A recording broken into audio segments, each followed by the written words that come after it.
Its original name was Inishbrackwy. Now that's Gaelic. Would be when the way back, even almost before the clans came into being. It'd be early Celtic, and it means the island of the Wolf Plain. Now obviously there were wolves around, so also known as Inch Island. Well, Inch is kind of a short of Inish, which is Port Island. I generally refer to it as Port Island, not as St Mogues, because it's on Port Lake or Templeport Lake. I wanted to go to St Mogues Island and find the lost grave of my great aunt Ellie. She was born in 1907 in Gowler, Templeport, and died in 1968, aged 61. Her body would have been carried on a burial cot and pulled across the lake to the island. My first recollection going to the island was about maybe 1962 or 3. My father was, I don't know whether he'd been on the island before or whether he just wanted to get out for the first time to see it. But he asked the local boatman who serviced the island, Michael McGovern, to bring himself and me out to the island. I remember going out to the island with Michael and my father and wandering around to this scrub, and it was very wild.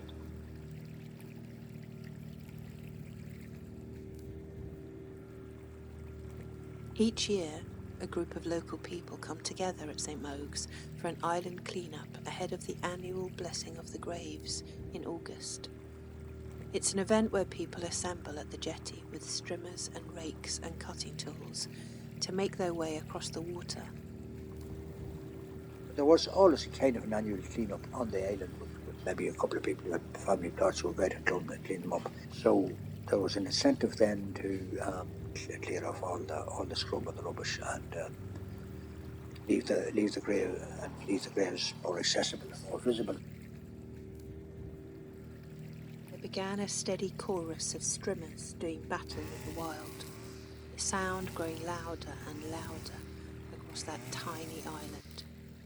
We began clearing the space, revealing things, old monuments and markers, family plots hidden under tarpaulin. We took our lunch and our breaks under a yellow bench where we ate a feast of sandwiches and offerings from local people. There was a retelling of stories that I'm sure everyone there could have recited. Some people reminisced and shared stories about my late Uncle Chris and his many mischievous tricks.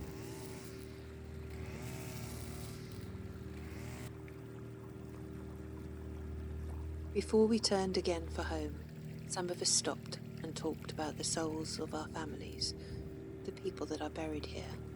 We spoke of the ritual and traditional customs of this place and how people are connected to it.